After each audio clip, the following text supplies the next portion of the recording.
late fall, 1872. The wind cut like a whip through the Wyoming territory, screaming across the white plains and rattling the shutters of the Brant homestead. Snow didn't fall. It hurled itself sideways, blanketing the land in fury. Inside, a timber cabin huddled against a bluff. A single lantern flickered against the storm's moan. Caleb Brant sat alone at a splintered table. The sleeves of his flannel shirt rolled past his elbows, steam rising from the chipped mug of coffee cupped in his weathered hands. His beard was speckled with gray, eyes the color of river stones, cold, still unreadable. The rifle resting by the door said he wasn't a man who took chances, not anymore. He wasn't expecting a miracle, just a cook, a woman he'd sent for 3 weeks ago, someone who knew her way around lard and beans, who'd stay quiet and get on with it. Life on the edge of the Tetons didn't ask for much more. His cattle were thinning, his pantry lonelier than his bed. He didn't need conversation, just company that didn't talk back to ghosts. Then came the knock. Soft, weak. Not the knock of a soul who meant trouble, unless that trouble was dying. He stood slowly, the floorboards creaking under his boots. When he pulled the door open, the wind screamed in like a banshee, flaring, the lantern and blowing snow across the floor. She stood there like something out of a fevered dream, barefoot, wrapped in rags that clung to her like paper. A girl, not yet 20 by the looks of her, eyes wide with something more than fear, desperation. Her lips were cracked, her skin nearly blue, and clutched to her chest, a baby swaddled in a stained quilt, its face still and colorless. Caleb said nothing. She didn't smile, didn't cry, just looked up at him and whispered, "Please." His jaw twitched. This wasn't the cook. This was a complication. He stepped aside without a word, and she staggered in, the wind slamming the door behind her like judgment. The cabin held the warmth of a dying fire, and she moved toward it instinctively, kneeling beside the hearth as if in prayer. The baby didn't make a sound. Caleb hung his coat back on the wall, then crouched near her, hesitant. "Name?" he asked. "Eliza," she said, barely audible. The baby shivered violently in her arms. Caleb grabbed a wool blanket from his cot and draped it over them both. She flinched at first, then melted into it, clutching the child tighter. "Where'd you come from?" She didn't answer. He glanced at the baby. "How long's it been? Like this?" "Too long," she said, eyes glassy. "He won't cry anymore. Boy or girl?" "Boy," she said. "His name's Jonah." Caleb took a breath. The smell of frost and fear lingered in the air. "Why are you here?" "I didn't know where else to go." The fire crackled. "I was expectin' a cook," he said dryly. "I can cook," she said quickly, too quickly. "You look like you can barely stand." "I had to keep moving. If I stopped—" Her voice cracked. He didn't press her. Not yet. Instead, he crouched by the fire, poured a few drops of warmed milk into a tin cup, and held it near the baby's lips. The child barely responded. Eliza watched with hollow eyes, arms limp from fatigue. "You ride here." "I walked," she whispered, "from Grady's Fork." He cursed under his breath. That was 40 miles south, through the pass, no less, with a baby? She nodded, as if she'd heard the thought. "Took me 6 days." He stood, rubbed his face. The wind howled like it meant to tear down the door. He looked at her again. She wasn't trembling anymore. She was barely moving at all. "You can sleep in the loft," he said. "Tomorrow we talk. That child's still breathin', so that means he's got a chance. I ain't runnin' no charity, but I don't throw babies into the snow." Her eyes welled with tears she hadn't let fall yet. "Thank you." He didn't respond. He just added more wood to the fire and poured her a mug of weak coffee. She reached for it with shaking hands, sipping slowly as if it were made of gold. Caleb went back to the table, sat down with a heavy sigh. The wind banged the shutter again. He looked at the baby, who let out a faint, pitiful wail. Good. That meant he was still alive. Outside, the storm showed no sign of relenting, but inside, the silence had shifted, no longer hollow, just uncertain. Caleb watched the girl. Something gnawed at him deep inside, something colder than the wind, something like memory. He didn't ask her who she was running from. Not yet, but he knew it would come knocking too. By the time the fire had built itself into a steady, cracking warmth, Eliza slumped sideways onto the cabin floor, her hand slipping from the coffee mug. Caleb caught her before she hit the ground completely, his arms stiff at first, like holding something too fragile to trust. Her breath was shallow, skin like wet stone. He muttered under his breath, scooping her up with care he didn't even know he still had. He laid her gently on the cot, then turned to the child, Jonah, who had begun to mewl again, a soft wheeze of a cry more haunting than silence. The baby was ice cold. Caleb took off his flannel shirt, stripped the infant of the damp blanket, and tucked the boy inside the warmth of his own chest, under layers. He moved closer to the fire, rocking in silence, murmuring nonsense in a gravel voice that hadn't been used kindly in years. The baby stirred, tiny fists clenching against the heat of Caleb's body, and that's when it hit him. Not the weight of the child, but the memory. A smaller crib, a dimmer fire, crying that never came. He saw Mary's face again, his wife, pale, slicked in sweat, whispering his name as she faded, her hand in his going slack, and the tiny bundle the midwife wrapped up too fast. Stillborn, his little Clara, never breathed. Caleb blinked the smoke from his eyes, but it wasn't smoke that blurred his vision. He stayed like that through the night. When Eliza stirred, at first light she found the baby curled in the crook of Caleb's arm, both of them asleep, close to the fire. It took her a second to remember where she was. Then her eyes went wide. "No!" she gasped, voice cracking. "No, please, where is he?" Caleb sat up slowly, the baby shifting against his chest with a squeak. "Right here," he said. "He's all right." She scrambled toward them, arms reaching, tears streaming now. "You took him. Why did you—" "He was freezing," Caleb said. "You passed out. I kept him warm." She sank to the floor, overwhelmed. Her hands hovered over the child, not quite touching, like she didn't believe he was real. "He's okay now," Caleb said again. "Just needs food and rest." Eliza nodded, tears falling freely. "He's all I got." "I can see that." Later that day, Caleb brought her broth, made from salted venison and roots. She sipped it slowly, eyes cast downward. The fire kept the room in a low orange glow, but the outside world had gone white again. Snow still falling, though slower now. She didn't ask to leave. Caleb didn't offer. By the third day, Eliza stood on. Her own, thin as twine but steady enough to boil water, rinse clothes in the basin, hum soft lullabies to Jonah while he nursed. Caleb pretended not to notice her voice, soft and southern, almost musical. He busied himself chopping wood, fixing the back hinge, counting the feed sacks again like it mattered.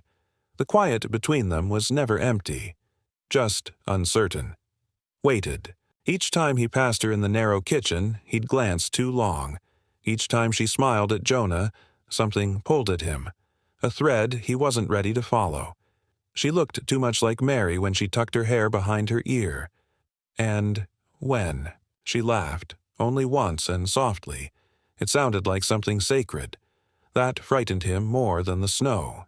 On the fifth morning, he found her outside, trying to split kindling with a dull axe. "You'll break your wrist," he said, stepping in.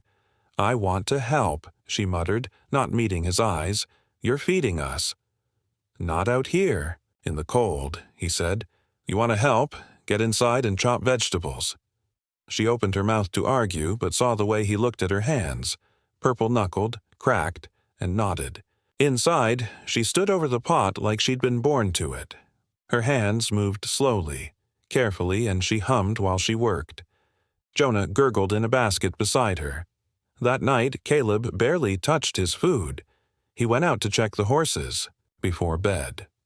The snow had hardened into a slick crust, moonlight bouncing off every drift like silver glass. The barn was quiet. Too quiet. His gut twisted. He saw them then, just near the chicken coop. Footprints. Not his, not hers. Fresh, long strides, heavy boots. He looked toward the dark tree line beyond the ridge. Nothing moved, but someone had been here, watching. Back inside, he set the rifle beside his bed, loaded. He said nothing to Eliza, not yet, but his shoulders were tight all night. Sleep came hard. The next morning, she noticed. "You saw something," she said. He stared into his coffee, then out the window. Prints near the barn. Her breath caught. "It's him," she whispered. "You said he was dead." "He is," she said, but her eyes betrayed the words. "But his men, they're worse." Caleb didn't press. He just stood, took the rifle off the wall and oiled it slowly. "We'll be ready," he said. Eliza didn't argue, didn't cry. She just turned back to Jonah and held him a little closer. The wind had died outside, but something darker was coming. Caleb could feel it in the stillness. He didn't know what kind of devils followed Eliza, but if they came here, they'd find he wasn't the same man they expected either. The wind had shifted by morning. Not just the weather, something deeper. Caleb could feel it in the air, the way animals do before a storm. There were no bird song, no scurrying chipmunks, just a silence that hovered over the land like breath, held too long. He brought 2 horses around from the barn and saddled them, checking every strap twice. Eliza stood at the cabin's edge, holding Jonah close under her coat, watching him with a mix of fear and faith. The baby's cheeks had color again, but not much. "You ever ride?" Caleb asked, tying a bedroll to the saddle horn. "Once," she said, "when I ran." "Well, you'll do more than run this time." He helped her onto the mare, adjusting the stirrups to fit her slight frame. Then he pulled a rifle from the scabbard and handed it to her. She hesitated. "I don't know how." "You'll learn." And she did. For hours they circled the edge of the valley. He showed her how to sit straight, how to breathe with the animal, not against it. She fired at a log 4 times before she hit it. The 5th time, she split a pine cone clean. He didn't say anything, just gave her a small nod. That was enough. When they returned, the light was fading and the wind carried something foreign with it, smoke, faint but bitter. Caleb stopped short, eyes narrowing toward the ridge. Then he saw him. A lone rider stood on the hill crest, barely, more than a shadow on the skyline. Long black coat, long black hair, and a horse the color of ash. He didn't move until Caleb stepped forward. "Toma," Caleb called. The rider descended slowly, not speaking until he was a few feet from the porch. He dismounted, his moccasins quiet on the snow-dusted ground. 3 men, he said. 2, miles south, following tracks. Not law. Eliza paled. Caleb clenched his jaw. Toma turned to her, expression unreadable. They smell blood on her. And fear. Caleb stood between them instinctively. She's not the threat. She brings it, Toma said. She's got no one else, Caleb replied. They stared at each other in a silence older than language. Finally, Toma gave a small nod. It was not agreement, but it wasn't refusal. They prepared quickly. Caleb packed jerky, water, dry clothes for the baby. Eliza wrapped Jonah tight, her eyes never leaving the door. Toma said little, but he sharpened his knife slowly, methodically. When the moon rose, they rode. The path took them north, toward the high country, winding deer trails and steep, frozen switchbacks. The wind howled low through the trees. Somewhere behind them, distant but sure, came the unmistakable crack of branches underfoot. They were being followed. Eliza rode sandwiched between Caleb and Toma. Jonah barely stirred. His breath fogged against, her coat in tiny bursts. Her hands, blue-knuckled, held the rifle Caleb had given her like a relic. It was nearly dawn when the wolves came. First, just eyes, pairs of them, glowing amber from the dark trees. Then, shadows, lean, hungry shapes loping between pines. Caleb drew his rifle. Toma held up a hand. Not yet. He dismounted, opened a leather pouch from his saddlebag, and scattered dried leaves and roots in a circle on the snowy ground. Then, he lit them with a flint spark. The smoke rose in thin, twisting strands, acrid, sweet, otherworldly. Eliza watched with wide eyes. "What is it?" "Sacred sage," Caleb answered. "Wolves don't like spirits." Toma muttered a chant, low and rhythmic. The wolves circled but kept their distance, snarling from the shadows. One snapped close, and Toma met its gaze without fear. Minutes passed like hours. Finally, the wolves slunk back into the dark. They rode again, harder now. Jonah's cries were weak and wheezy. Eliza cradled him tighter, whispering to keep him awake. Caleb felt the fear settling into his bones. They made camp under a bluff. Toma set no fire, just silence. Caleb sat near Eliza, watching her try to feed Jonah with numb fingers. "He won't eat," she said, voice cracking. "He's too cold, too weak." Caleb wrapped his coat around her and the baby, holding them both. He could feel Jonah's heartbeat flutter against his palm. Barely. "There. He'll make it," Caleb whispered. "He has to." And then she told him. The words came halting at first, then with a flood of pain. Her father had died in a mining collapse when she was 11. Her mother sold what little they had to survive. And when there was nothing left, she sold Eliza too, to a land baron named Silas Vorn, 30 years her elder. "He said I'd be a wife," she whispered. "But he meant something else." She looked down at Jonah. "I stabbed him the night Jonah came. He was drunk. He was hurting me, and I didn't stop." Caleb didn't flinch. "His men, they don't want justice. They want control. They'll kill me for stealing his bloodline."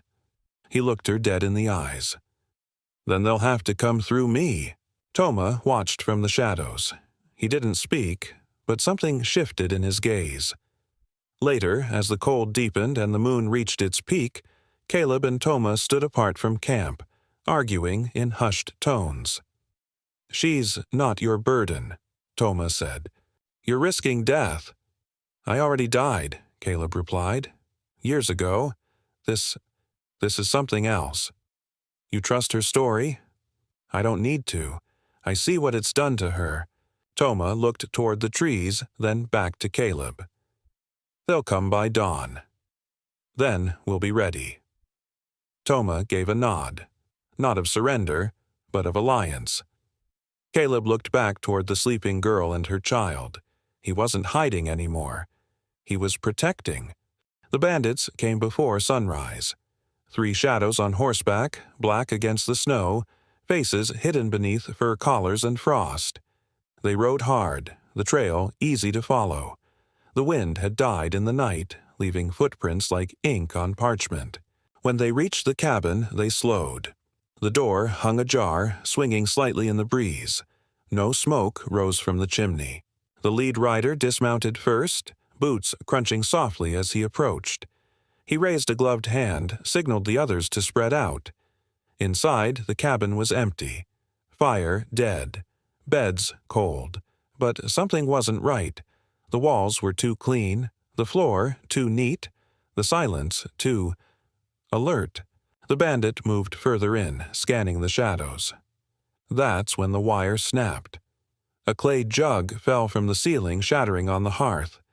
Inside it, nails and glass and lamp oil. A match struck against flint. The explosion wasn't large, but it was enough. Flames licked up the side of the wall. Smoke billowed fast. One bandit screamed, staggering out with his coat on fire. The horses spooked. The trap had worked, but they weren't dead, just angry. In the mountain pass, miles north, snow had begun to fall again. Thick, windless flakes that deadened sound and turned the world pale. Caleb crouched behind a fallen pine, rifle steady. Toma was higher up the ridge, bow drawn, still as stone. Eliza huddled further back with Jonah, her coat tucked tight around him, pistol in her hand. It was quiet, too quiet. Then, hoofbeats.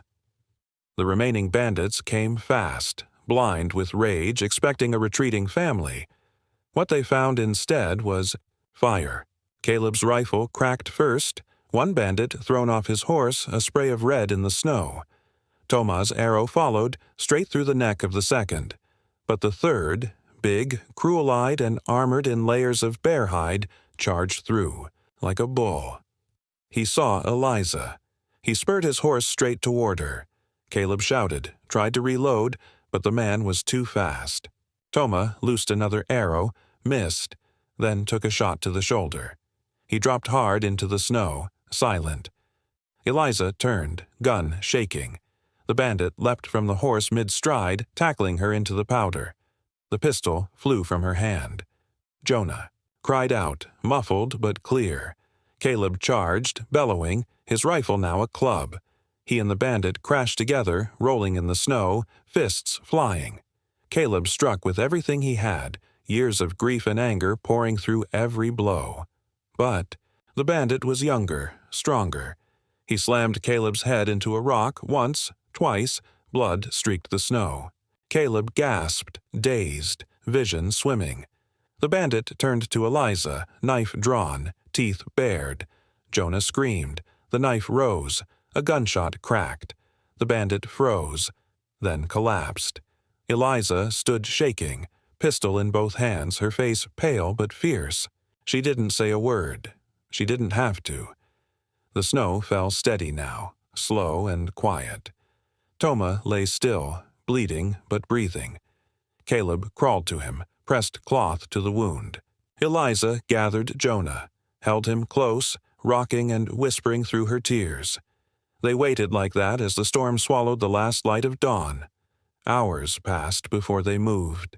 Together they dug graves in the frozen earth, Caleb digging with stiff, bleeding hands, Eliza gathering stones. Toma sitting silent, face white from blood loss, watching crows circle above. They buried all three of the bandits. Caleb said no words, just silence and frost. Back at the cabin, what was left of it, they cleaned, repaired, rebuilt.